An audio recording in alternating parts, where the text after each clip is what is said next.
And Yeah. I wanted to find out about approaching those radio stations.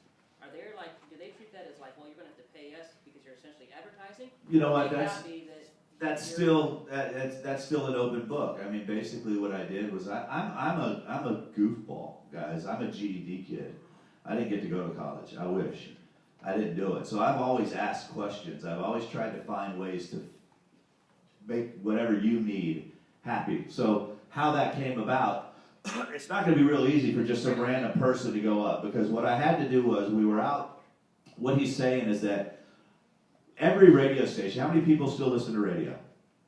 Okay, I listen to WSIX. Like us on Facebook. Follow us on Twitter. Go to our webpage. Sign up for this. And I'm like, yeah, right, so you can send me another announcement about a car lot giveaway where I can get free hot dogs and a chance to win a pair of Tim McGraw tickets or whatever. I mean, we all know that a lot of that stuff's just kind of crap. That's just what they send out. So I went to them. I was at a radio station, and I was out with an artist that I was working with, and there was a sign on the side that said, and there was check marks by all the DJs' names. And I'm like, okay, cool. I go, what are you guys doing? They were rewarding the DJs for how many Facebook followers and Twitter, or Facebook likes, Twitter followers, and website visits during their air shift. They were focusing solely on driving traffic to these sites. And I'm sitting there going, but wait, they're not in the content business.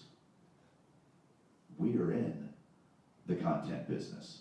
So, what if I was able to give them an opportunity to say, hey, like us on Facebook and pick up 7 free songs? I just asked. Guy's eyes got all glazed, you know, he was like all happy. He goes, wait, tell me more. I said, well, you know, your fans go and they pick up music. He's like, he asked me, what would you charge me for this? I said, nothing, I want direct access to your fans. Oh, that's easy, here, we'll kind of do this thing. So I asked a couple of buddies of mine the other day, we were sitting over at a label, and I said, in the room, I said, what's the goal when you send a song to radio? 90% of the room said to get it played. And I said, wrong, it's to get it heard. There's songs playing right now that we aren't hearing. What good's it doing the person on the radio right now that we aren't hearing if they want our money? Nothing. Bad news about country radio is that we've created a business where that every song, unless you're a superstar, starts in overnights.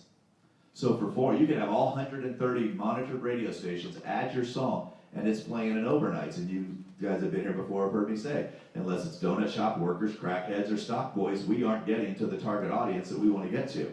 Now at the bigger radio stations, they're syndicated at night, which means they're having Blair Garner or Kix Brooks, and unless you're in the top 20, you don't even make it to those shows. So the other little radio stations that are playing you are automated, which means they don't have a person who's really there. It just kind of plays. So I may have heard your song, and hell, I don't even know who you are because nobody was there to say it. So I'm just sitting there going, okay, our system's broken, but we created that system for ourselves.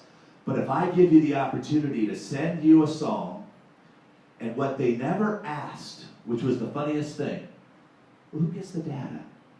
Me. I get the data. So now, let's say that David and I did this. We gave away 7 of his songs. We did it on WYCD in Detroit. They posted it on their Facebook page. They put it on their Twitter page. And we pick up 300 emails. He now has the ability to market to 300 people, tell them when he's coming to town, make sure they're very familiar with his music because he's the one that actually sent it to them. He can invite them to the shows. He can make his pre-sale offers, all without being held hostage by the radio station, wondering if they're going to promote the show, if they're going to do this, if they're going to do that. All I did was simple math and said this. If a song is played, it's called a stream. The royalty on a stream is 1/4 of a penny. So that means for 1 penny you could get 4 streams. So if I sent David, and the reason I keep saying this to David is, one, because he's a familiar face and I can target him because he's an artist. If I play his song and I don't like it, I just paid 1/2 cent, 1/4 of a penny for an email address. Because maybe I'll like the next one. Well, let's say that he keeps it. Okay, that's called a download. And the royalty on that is 9.1 cents. I'm willing to spend a dime to get a qualified email address that I can market to and get familiar with my music, because these people are called the P1 radio listeners. These are the freaks. They're like your super fans, those ones that you just can't get away from. That's what a P1 radio listener is. Well, guess what? They're also the people that do the music surveys. They're the ones that call the radio stations. They're the ones who go on Twitter and request your music. They're the person that you want.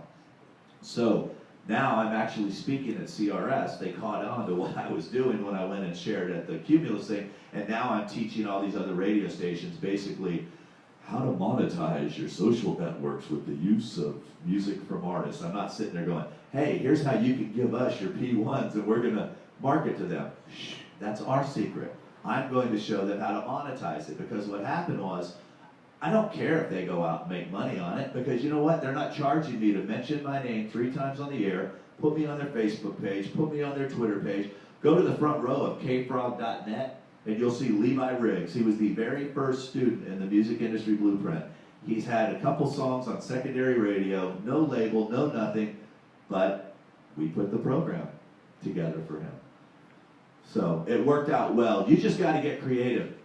If you know people who have email lists that don't create content and you think that their consumer would like your music, offer to write a column for their little newsletter or give a link to go get your music. If anybody that you can get access to, a lot of these people, it's the same BS. They're at the mercy of having nothing to give away. That's why they wonder why their email opt-in rates their open rates are so bad, is because how much stuff can you say about a carpet?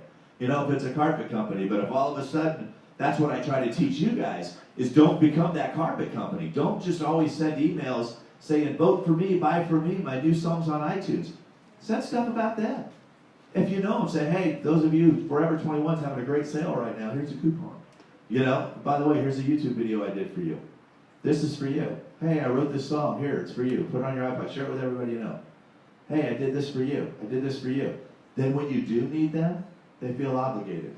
Because that's the kind of friendship I want, is not one that just goes one way. I want to know that there's this interaction, that you really know who I am. You don't really have to know who they are, but if you've done your homework right and you build what I like to call a fan avatar, you know where they shop, what they eat, the movies they go to. You find out if they're Christians, not Christians. That's how you're tweeting. You're tweeting, you know, happy things. You know, but let me just put a plea out there. No more cats. The cats are overrated right now. It's like every day I get like a cat that says Happy Tuesday or something. It's like, so there's other cool things that are out there. When you go to MSN, everybody's like, I don't have time. Go find a story that you think would relate to your fans and just hit the share button. And it'll go right on your Facebook page, and then write something. Hey, I love this movie. What did you guys think about it? I thought it was great.